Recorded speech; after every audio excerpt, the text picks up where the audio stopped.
भारतीय इलेक्शन के नतीजे आने का सिलसिला जारी। इंतहा पसंद मोदी का 400 नशिस्तें हासिल करने का ख्वाब चकनाचूर हो रहा है और गरूर का सर नीचा हुआ है। मोदी हार गया है।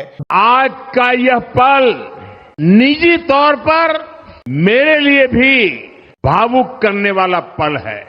और मोदी आज जब मैंने देखा उनका जलसा, जो विक्ट्री स्पीच की, मेरी मां के जाने के बाद ये मेरा पहला चुनाव था, लेकिन सच मानिए देश की कोटि कोटि माताओं, बहनों, बेटियों ने मां की कमी मुझे खलने नहीं दी। प्राइम मिनिस्टर नरेंद्र मोदी साहब का बयान आया, उसके ऊपर उन्होंने एक बयान किया कि अपनी आवाम को खुशखबरी दी कि हम जीत चुके हुए, उनका शुक्रिया अदा किया। मोदी की जो ब्रांड वैल्यू थी, जो उसकी जो पावर थी, वो बहुत ज्यादा थी।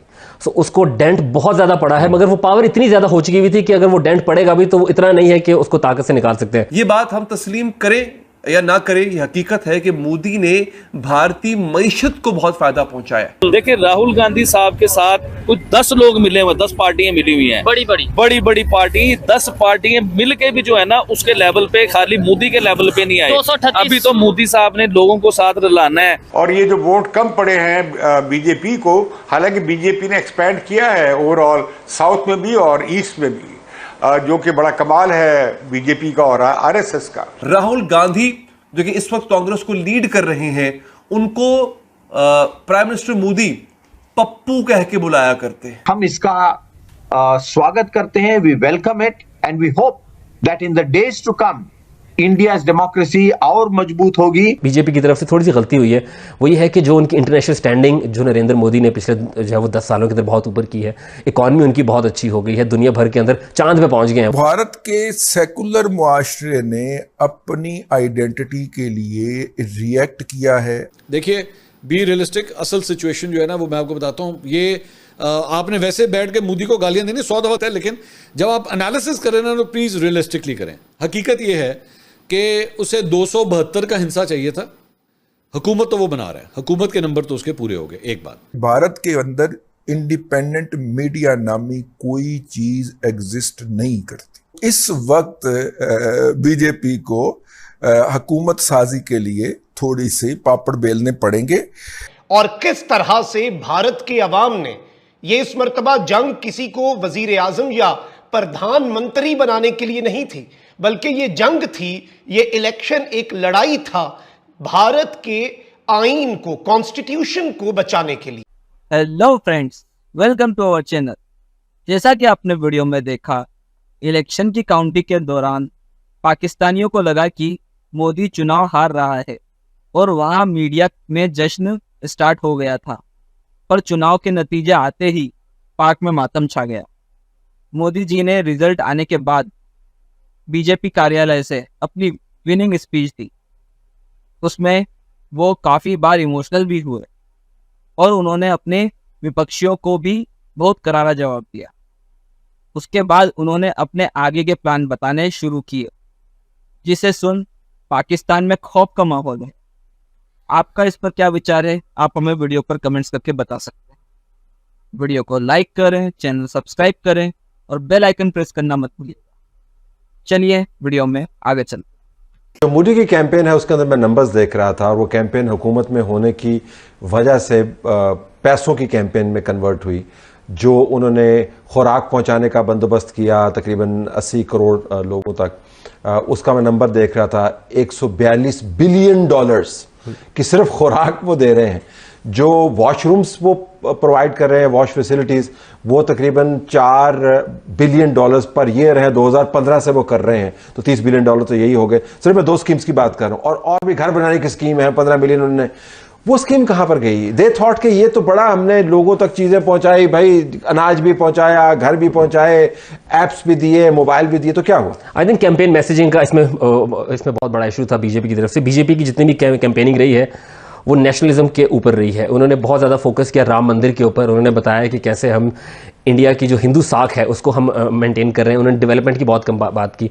जबकि दूसरी जानिब जो कांग्रेस की अलायंस है जिसका नाम इंडिया है, इंडिया के अंदर जो डी है वो डेवलपमेंट पे स्टैंड करता है। सो कांग्रेस ने बहुत ज़्यादा डेवलपमेंट के ऊपर जोर दिया है और साथ साथ उन्होंने अपनी पूरी कैंपेन के अंदर कॉन्स्टिट्यूशन की भी बात की है कि अगर मोदी दोबारा वज़ीर-ए-आज़म बनते हैं तो वो इंडिया के कॉन्स्टिट्यूशन को चेंज करेंगे। सो मेरी नज़र में आई थिंक जो बीजेपी की तरफ से थोड़ी सी गलती हुई है वो ये है कि जो उनकी इंटरनेशनल स्टैंडिंग जो नरेंद्र मोदी ने पिछले जो है वो 10 सालों के अंदर बहुत ऊपर की है, इकॉनमी उनकी बहुत अच्छी हो गई है, दुनिया भर के अंदर चांद पे पहुंच गए हैं वो।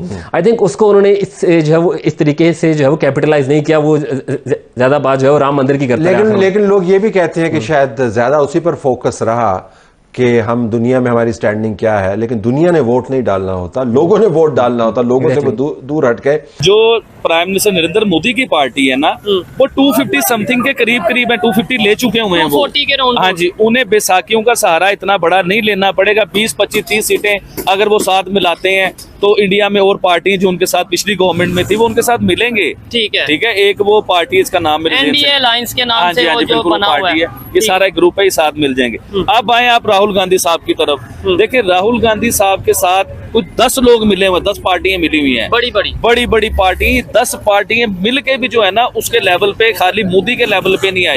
अभी तो मोदी साहब ने लोगों को साथ लाना है, वो साथ मिल के उनकी एक सॉलिड गवर्नमेंट बन जाएगी और इस टाइम वो इस पोजीशन में आ चुके हुए हैं कि वो अपनी गवर्नमेंट बनाएंगे। अच्छा, हैरानगी मुझे किस चीज पे हो रही है कि आज प्राइम मिनिस्टर नरेंद्र मोदी साहब का बयान आया, उसके ऊपर उन्होंने एक बयान किया कि अपनी आवाम को खुशखबरी दी कि हम जीत चुके हुए, उनका शुक्रिया अदा किया।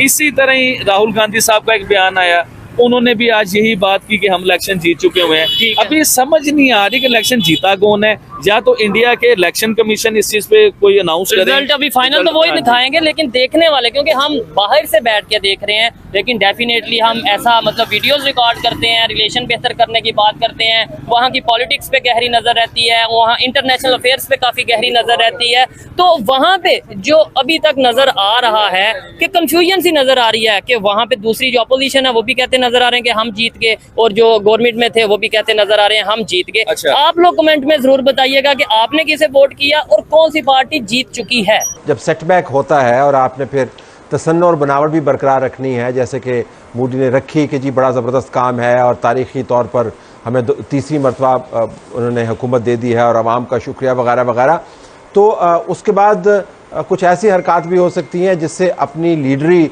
चमकाने के लिए वो कोई बंदोबस्त करें। तो मैं सिर्फ उसके रीजनल इम्प्लीकेशंस जानना चाह रहा हूँ कि रीजनल इम्प्लीकेशंस क्या हो सकते हैं इसके।